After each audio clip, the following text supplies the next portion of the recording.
बच्चों कैसे हैं आप सब। उम्मीद करता हूं कि आप सब खैर आफियत से होंगे, खुशबाश होंगे, फिट फाट होंगे।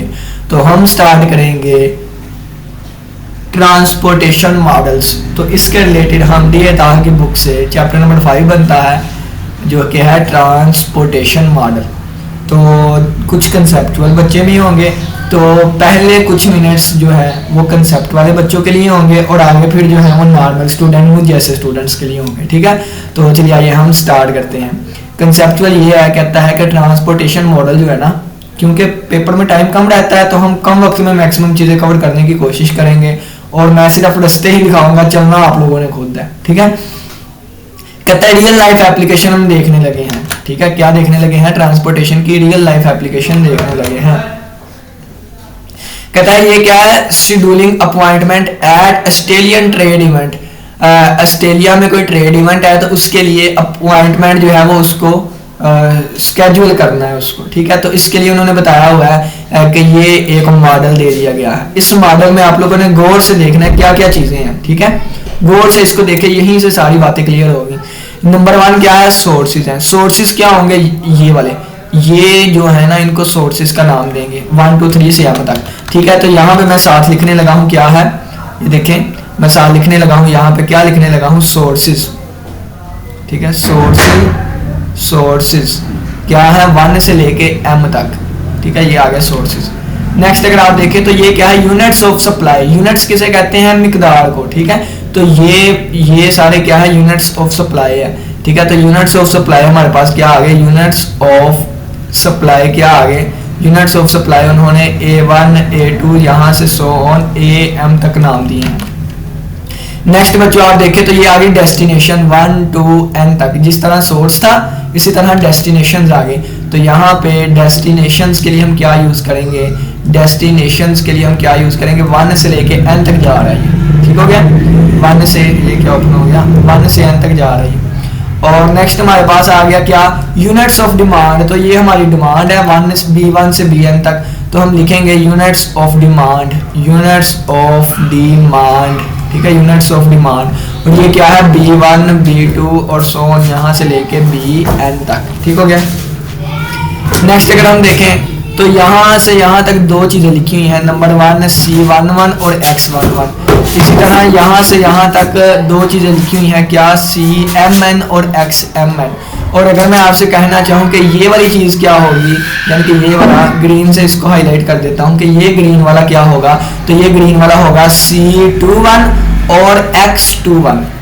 अब सोर्सेज का भी हमें पता चल गया कि सोर्स किसे कहते हैं? जहां से चीज निकलती है, तो यहां से स्टार्टिंग हुआ करेगी चीज की। ठीक है, और डेस्टिनेशन ये है कि जहां तक हमने उसको पहुंचाना हो। ठीक है, और यूनिट्स ऑफ सप्लाई का मतलब है कि कितनी चीज हमने भेजनी है। ठीक है, यूनिट्स ऑफ सप्लाई। और डिमांड का मतलब क्या है कि जितनी उनकी रिक्वायरमेंट होगी, डिमांड होगी। ठीक है, यानी कि ये वाली चीज होगी। अब यहाँ पे C21 और CX21 यानी कि ये C और X क्या है, तो इसके लिए यहाँ पे उन्होंने बताया हुआ है क्या कि C हमारे पास क्या होगा? कॉस्ट होगी। C क्या होगा? कॉस्ट होगी, ट्रांसपोर्टेशन कॉस्ट पर यूनिट। यानी कि एक चीज को एक जगह से दूसरी जगह, यानी कि फर्ज किया है कि मैं 2 वाले से 1 तक कोई चीज भेजना चाहता हूं तो मेरे कितने पैसे लगेंगे, कितनी कॉस्ट लगेगी। ठीक हो गया। C यानी कि 2 वाले नोड से, इस सोर्स से इस डेस्टिनेशन तक अगर मैं कोई चीज भेजूंगा तो जितनी कॉस्ट लगेगी उसे C21 कहेंगे। 1 से N तक जितनी मैं चीज भेजने में मेरे पैसे लगेंगे, जितनी कॉस्ट लगेगी, उसको मैं नाम दूंगा C2N का। ठीक है, तो ये वाली चीज आ गई। नेक्स्ट अगर आप देखिए अब X वाली चीज क्या है। ठीक है, X वाली चीज क्या है, इसको भी हम पढ़ लेते हैं। कहता है and the amount ship XI, और कितनी अमाउंट भेजूंगा ये XIJ होगा। यानी कि देखें, मैं अगर कहूं कि मैंने 2 से लेके 1 तक जितनी क्वांटिटी भेजी चीजों की, जितनी क्वांटिटी भेजी चीजों की, जितनी मिकदार भेजी, उसको X21 का नाम देंगे। तो 2 वाले से 1 तक जितनी मिकदार भेजी उसको हम 21 का नाम देंगे। तो ये वाली चीजें यहाँ तक कवर होगी। अब यहाँ से मैं आपको टेबल बनाना सिखाता हूँ। क्या बनाना सिखाता हूँ? टेबल बनाना सिखाता हूँ। टेबल आप लोगों ने क्या बनाना है, ये इस तरह टेबल आएंगे। आपने लिख लेना है सोर्सेज। यहाँ पे हमारे पास क्या होंगे? सोर्स होंगे। यहाँ पे हमारे पास क्या होंगे? सोर्स। तो मैं सोर्स बनाने लगा हूँ, क्या होंगे? 1 2 3 1 2 और 3 और इसी तरह सोन कहाँ तक सोर्स आ जाएंगे, m तक आ जाएंगे। अब डेस्टिनेशंस को हम क्या करेंगे, डेस्टिनेशंस को मैं इस साइड का बना लूंगा, डेस्टिनेशंस को मैं इस साइड का बनाने लगा हूँ। ये 1 वाली डेस्टिनेशन, ये 2 वाली, ये 3 वाली और सो ऑन। डेस्टिनेशंस कितनी है, n तक डेस्टिनेशन है, ठीक है। अब यहाँ पे क्या आएगा, सप्लाई, ठीक है। ये डेस्टिनेशंस की बात, ये इसकी बात हो रही है, ये डेस्टिनेशंस की। अब क्या आएगा, सप्लाई। तो 1 के लिए सप्लाई A1 होगा, तो यहाँ पे मैं क्या लिखने लगा हूँ, सप्लाई। तो सप्लाई आ जाएगा हमारे पास A1, A2, A3 और सो ऑन कहाँ तक गया, AM तक गया। और इसी तरह हमारे पास क्या आ जाएगा, यूनिट्स ऑफ डिमांड आ जाएगी B1 और B2। तो यहाँ पे मैं लिखने लगा हूँ डिमांड, क्या लिखने लगा हूँ, डिमांड।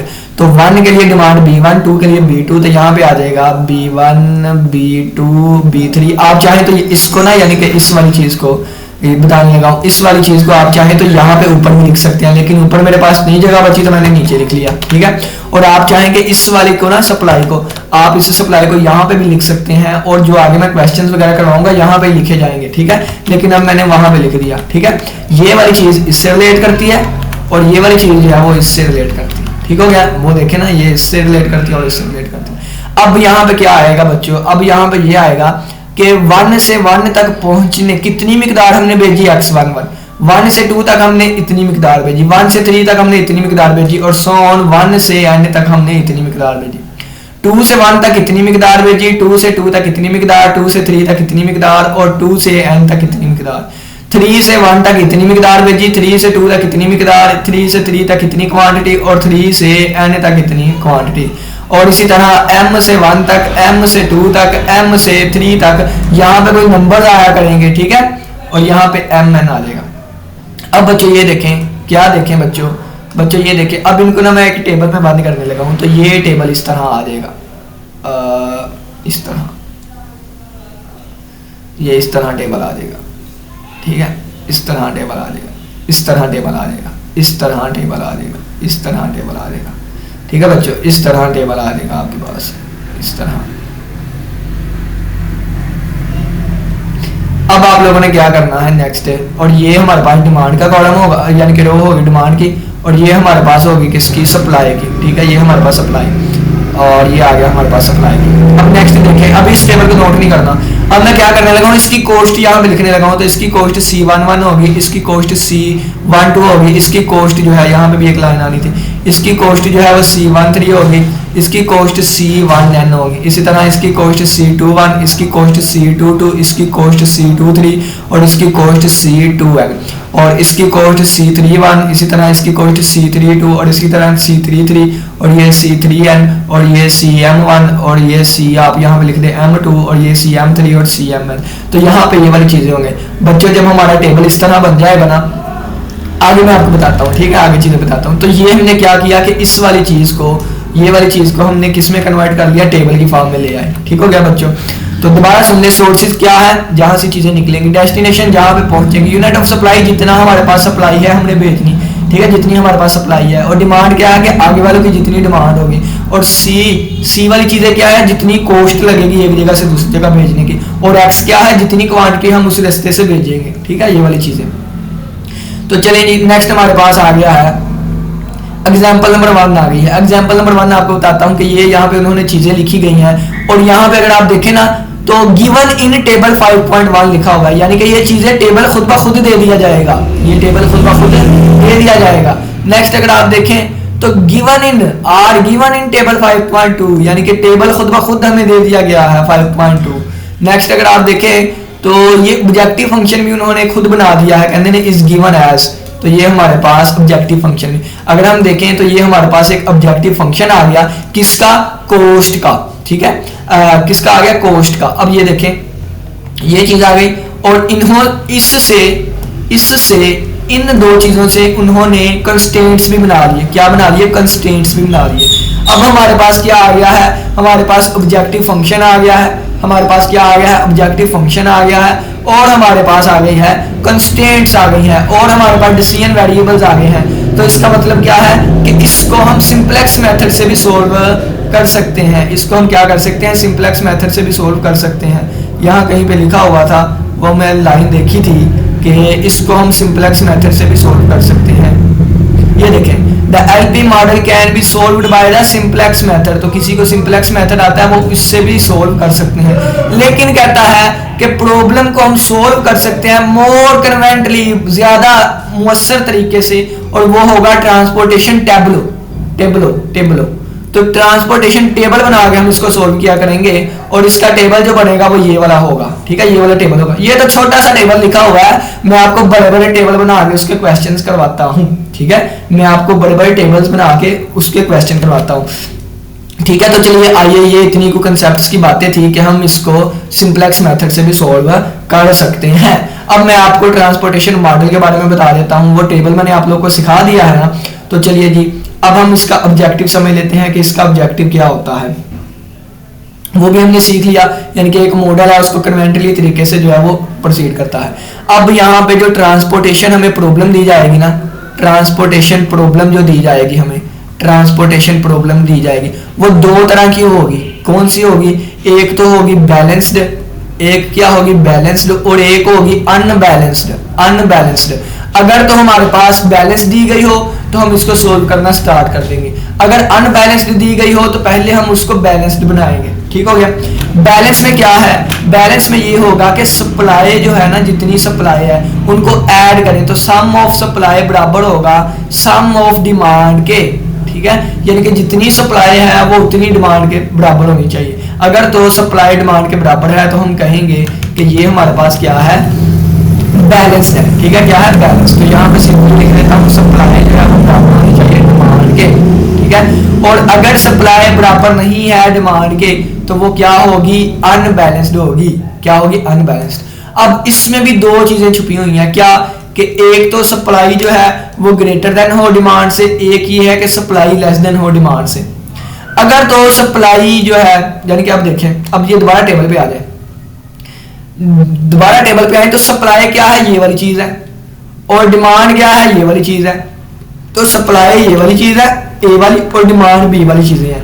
तो मैं लिखूंगा कि इसमें सप्लाई वाले का जो सम होगा ना वो डिमांड वाले के सम के बराबर होगा। आई जे इस वजह से लगाया है क्योंकि जरूरी नहीं कि जितने नंबर ऑफ कॉलम्स हो उतनी ही नंबर ऑफ रोज हो, क्योंकि यहाँ पे m क्रॉस n है तो हो सकता है ये 5 तक हो, ये 7 तक हो, ठीक है। तो इस वजह से आई जे मैंने लगाया है, लेकिन उनका सम इक्वल आना चाहिए। और यहाँ पे क्या है कि इसका सम ग्रेटर देन होगा इसके सम से, ठीक है, इसका सम ग्रेटर देन होगा इससे, और इसका सम यहाँ पे लेस देन होगा इसके सम से, ठीक है। तो बच्चों इसको हम कैसे कन्वर्ट करेंगे? देखें इसको हम कैसे कन्वर्ट करेंगे, गौर से यहाँ पे देखिएगा। अगर तो हमारे पास ए आई वाली चीजें छोटी हैं, यानी कि ए आई वाला सम छोटा है बी जे वाले से, ठीक है, ए वाई यानी कि ये वाले इन चीजों का सम छोटा है, तो फिर हम क्या करेंगे? यहाँ पे अपनी मर्जी से नंबर लिख देंगे। यानी कि इसको फर्ज किया इसका सम आ रहा है 20, ठीक है, इसका सम आ रहा है 20, फर्ज किया है कि इस वाले का सम आ रहा है 20 और इस वाले का सम आ रहा है, आप कह लें कि 30 आ रहा है। अब ये क्या है? अब ये 20 छोटा है 30 से, यानी कि 20 इज लेस देन 30। तो मैंने इसको बैलेंस्ड बनाना है, तो बैलेंस्ड बनाने के लिए क्या करूंगा कि मैं इसमें एक और रो बना लूंगा, उस रो में मैं अपनी मर्जी से 10 लिख दूंगा, उसकी सप्लाई में 10 लिख दूंगा और आगे वाली चीजों में 0 लिख दूंगा। ये जो आगे क्वांटिटीज लिखी है या आगे कॉस्ट लिखी है इनकी जगह मैं 0 लिख दूंगा, ठीक है। टेबल में आगे मैं 0 लिख दूंगा, सप्लाई में 10 लिख दूंगा। अब सप्लाई में पीछे वाली कीमतें 20 थी और 10, तो 20 जमा 10 कितना हो जाएगा? 30 हो जाएगा। और देखें ये सप्लाई 30 जो है वो 30 के बराबर आ गई, ठीक हो गया। जब हम क्वेश्चन करेंगे आप लोग को उस वक्त अच्छे तरीके से समझ आएगी, ठीक है।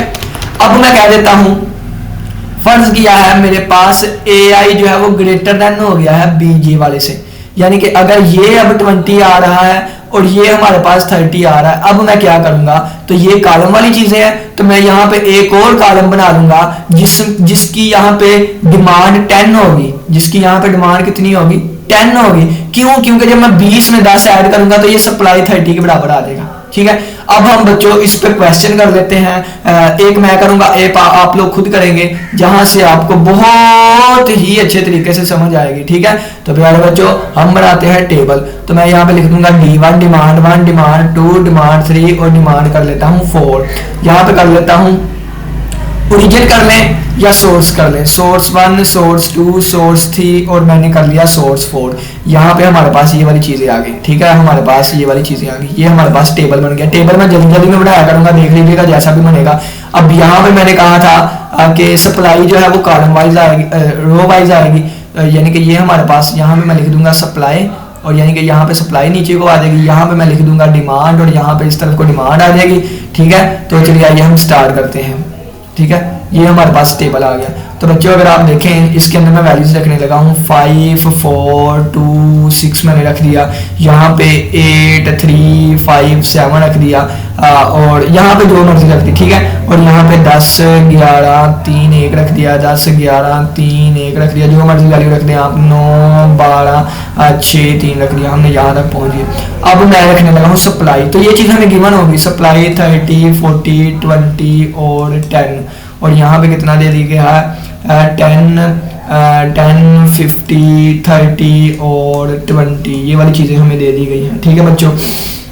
अब अगर आप देखें तो पहले ये बैलेंस है कि नहीं, इसको अगर हमने देखना है क्या ये बैलेंस है कि नहीं, तो फर्ज किया है कि अगर मैं यहाँ पे भी 20 कर दूँ, ठीक है, यहाँ पे भी अगर मैं 20 कर दूँ, तो आप क्या करें, सप्लाई का सम करें, AI वाले का सम करें, तो ये 30 जमा 40 70 80 90 110 110 बनती है सप्लाई। और अगर मैं BJ वाला करूँ, इसको करके देखो तो ये 10 50 10 60 90 और 110, ये भी 110 बनती है। तो मैं फिर यहाँ पे 110 लिख दूंगा, और ये बैलेंस्ड है, क्या है, बैलेंस्ड है। इसी को पकड़ के आगे मैं सोल्व करना स्टार्ट करूंगा, और कैसे सोल्व करते हैं ये हम बताएंगे आपको, ठीक है। लेकिन अगर फर्ज किया है, लेकिन अगर मैंने फर्ज किया है, क्या फर्ज किया है, ये फर्ज किया है कि मैं 20 नहीं, इसकी जगह 10 है, इसकी जगह 20 नहीं, इसकी जगह क्या है 10 है। तो अब अगर आप देखें क्या AI वाले का सम कितना बनता है, 30 जमा 40 70 80 90 100, इसका सम 100 बनता है। और BJ वाले का कितना बनता है 50 10 60 और 3 90 और 110 बन जाता है। अगर आप देखें तो BJ वाला ग्रेटर देन है किससे, AI वाले से, यानी कि ये सम कम है इस सम से।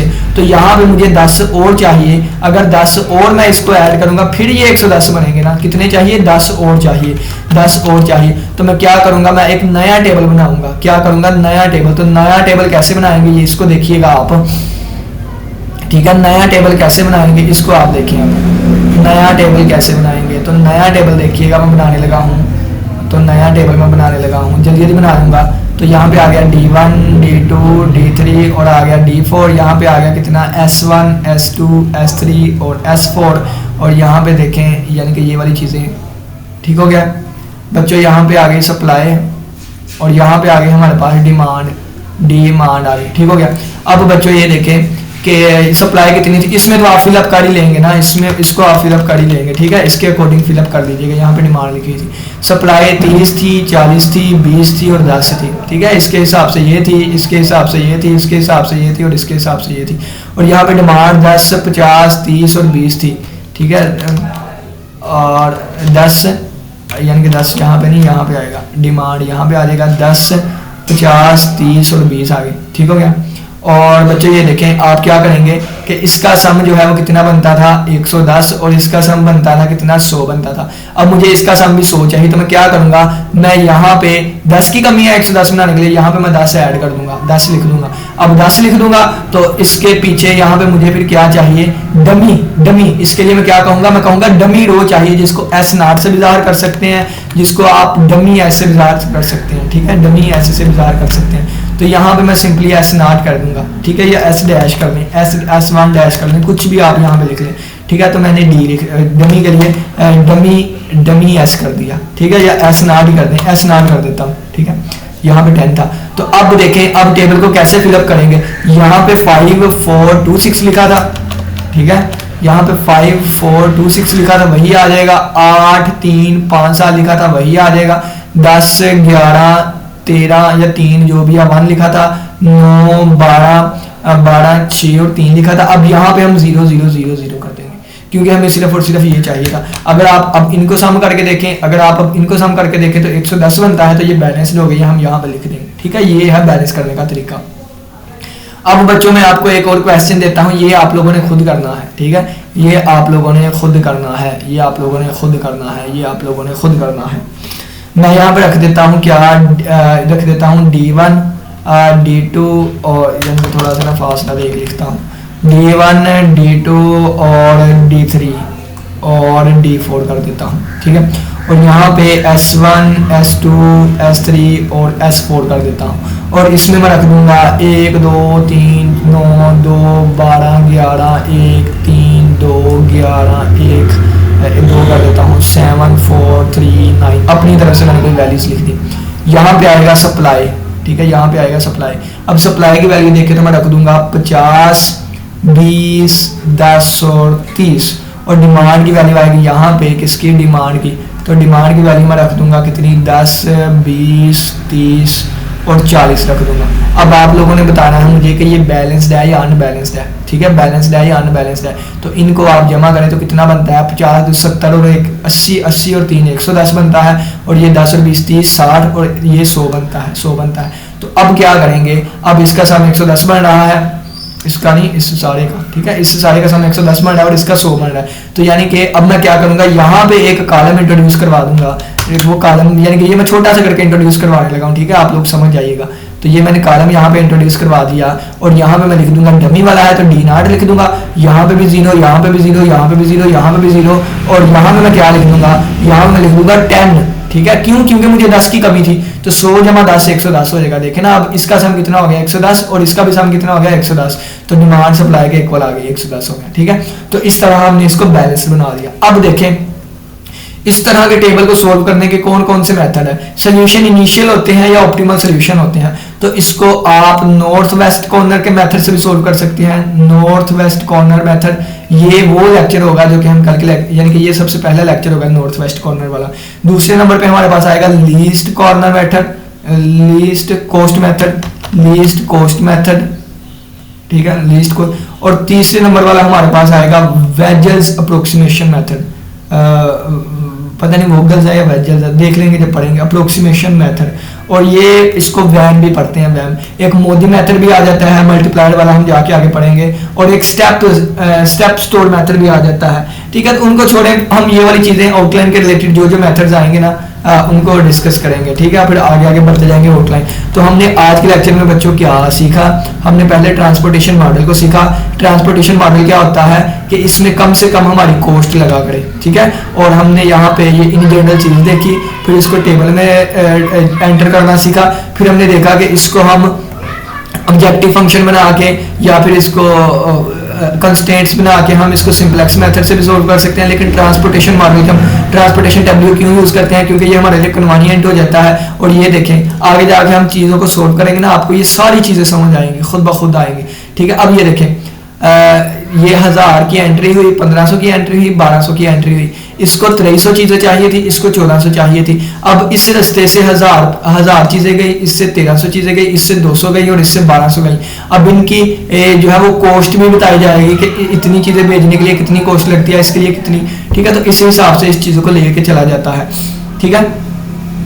तो यहाँ पे उन्होंने बताया है कॉस्ट, हाँ जी बताई है। ये देखिए मैं आपको बताता हूँ, ये देखे ना नीचे अगर आप थोड़ा सा देखें, कहता है 1000 चीजों को भेजने की 80 रुपया कॉस्ट लगती है। कितनी, 1000 चीजों को भेजने की 80 रुपया कॉस्ट लगी। तो यहाँ पे आ जाएगा 80, यानी कि ये एक्स वाले की वैल्यू है, X11 वाले की, क्योंकि 1 से स्टार्ट होकर 1 तक गया है।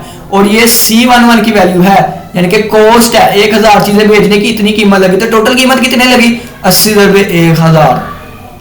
अब ये देखें 2 वाले से 1 तक भेजने की कॉस्ट कितनी लगी, 2 से 1 तक भेजने के लिए ये कॉस्ट लिखी हुई है 100 रुपया, $100।